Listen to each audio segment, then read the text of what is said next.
లేట్గా వచ్చినందుకు క్షమించండి. ఇప్పుడే ఎయిర్పోర్ట్ నుంచి వస్తున్నాం. రావటానికి కారణం కూడా మా కృష్ణ గారు. ఆయన గురించి చెప్పాక సినిమా గురించి మాట్లాడతాం. ఆయన పుట్టినప్పటి నుంచే సూపర్ స్టార్ కృష్ణ గారికి ఫ్యాను. చాలాసార్లు మేము ఫస్ట్ సినిమా చేసినప్పుడు ఆయన పద్మాలయకి వచ్చి నేను అబ్జర్వ్ చేశానండి అని చెప్పారు అన్నమాట. నేను కృష్ణ గారి ఫ్యాను, ఆయన కృష్ణ గారి ఫ్యానే. సో సుందరాంగుడు సినిమా తీసినప్పుడు నేను వెళ్ళి రవీంద్ర భారతిలో కూర్చొని చూస్తున్నాం. అప్పుడు తెలియదు నాకు ఆయన గురించి. సుబ్రహ్మరెడ్డి గారు చెప్పారన్నమాట. అద్భుతంగా, చాలా ధైర్యంగా ఇన్ని కోట్లు ఖర్చు పెట్టి నువ్వు హీరోగా సినిమా చేసి హ్యాట్స్ ఆఫ్ అయ్యా అని చెప్పి ఆయన చెప్పడం నిజంగా గట్స్ ఉన్న వ్యక్తి. ఒక సినిమాయే కాదు, మామూలుగా సేవా కార్యక్రమాలు అయితే చాలా ఉన్నాయి. ఆయన ఒక డిక్షనరీ లాంటి వ్యక్తి. ఆయన ఇచ్చిన స్ఫూర్తితోటే చాలామంది నిజంగా ఈ రోజున చాలామంది చదువుకుంటున్నారు, చాలామంది సెటిల్ అయ్యారు. ఆయన చూడటానికి అలాగా కనబడతాడు. ఆయన ఎప్పుడు జితేంద్ర, ఒక రేఖ గారు ఎలా ఉన్నారో అలాగే ఆయన ఎన్ని సంవత్సరాలైనా అలాగే ఉంటాడు. ఆయన దట్ ఈజ్ కృష్ణ సాయి. మంచితనం, మానవత్వం కలబోసినటువంటి ఒక హీరో. ఇండస్ట్రీలో ఎంతోమందికి అవకాశాలు రాని టైంలో ఆయన వారి సినిమాల్లో చాలామందికి కొత్త వాళ్ళకి అవకాశాలు ఇవ్వటం జరిగింది. సో అలాగే డ్రగ్స్ మీద ఒక అవేర్నెస్ ఇప్పుడు అందరూ మాట్లాడుతున్నారు. రేవంత్ రెడ్డి గారు వచ్చారు, డ్రగ్స్ మీద ఉక్కుపాదం పెట్టారు అది ఇదని. దానికన్నా ముందు నుంచి ఆయన డ్రగ్స్ మీద అవేర్నెస్ తీసుకొచ్చి ఒక షార్ట్ ఫిల్మ్ ఒకటి బ్రహ్మాండంగా, షార్ట్ ఫిల్మ్ అని అనలేము, అది సినిమా లాగానే ఉంది అది.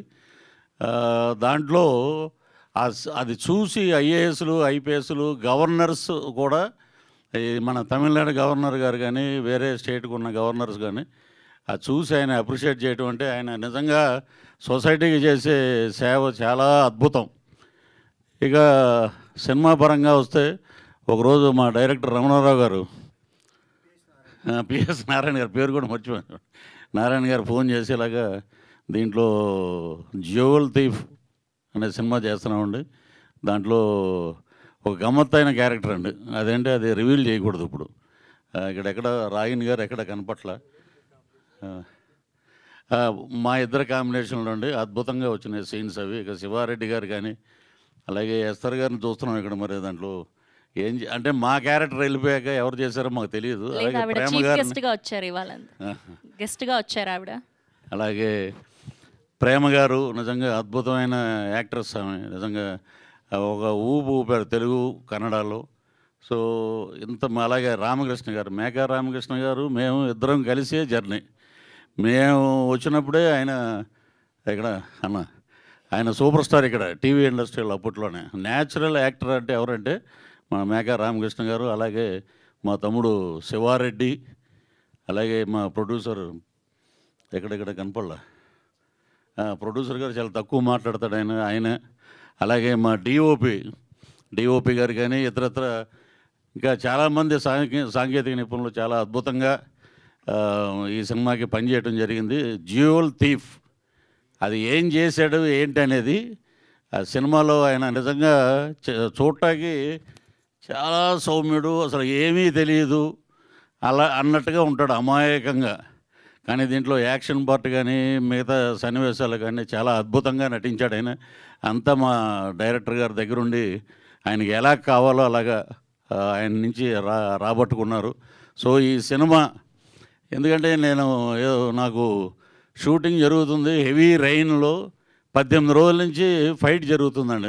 నా అదృష్టం ఏంటంటే Tamil the great hero Vikram, ఆయన సినిమాలో నేను మెయిన్ విలన్గా చేస్తున్నాను. సో ఇంకా 2 రోజులు ఫైట్ అయిపోతే సీన్స్లోకి వెళ్తాం సార్. అర్జెంటుగా కొంచెం నాకు ప్యాకప్ చెప్తే నేను బయలుదేరి వెళ్తానండి. నాకు ఎందుకంటే కృష్ణ సాయి గారు అంటే చాలా అభిమానం. మా తమ్ముడు అని అనొచ్చు, తప్పులేదు. వెళ్ళాలంటే పాపం ఆయన సరే మీరు బయలుదేరి వెళ్ళండి అంటే ఎక్కడ టెన్కాసి నుంచి 3 అవర్స్ జర్నీ మధురై ఎయిర్పోర్ట్ నుంచి ఇక్కడికి వచ్చాం. ఇక్కడ రావటం నిజంగా చాలా ఆనందం అనిపించింది అన్నమాట. వారిని చూడంగానే నాకు నిజంగా టీము ఇక్కడ అందరూ మాట్లాడుతున్నారు. సో ఎక్కడ మిస్ అవుతాం అనుకున్నాం, వచ్చేసాము. సో ఈ సినిమా అటు ప్రొడ్యూసర్ గారికి, డైరెక్టర్ గారికి, క్యాస్ట్ అండ్ క్రూకి, అలాగే కెమెరామ్యాన్ విజయ్ కుమార్ గారికి, అలాగే అందరికీ ఒక అద్భుతమైన విజయాన్ని ఇవ్వాలి. అలాగే ఎక్కువ డబ్బులు రావాలని ఆ లక్ష్మీ నరసింహస్వామిని మనస్ఫూర్తిగా ప్రార్థిస్తూ ఈ అవకాశం ఇచ్చినటువంటి యూనిట్కి మరొకసారి కృతజ్ఞతలు తెలియజేస్తూ సెలవు తీసుకుని జై హింద్.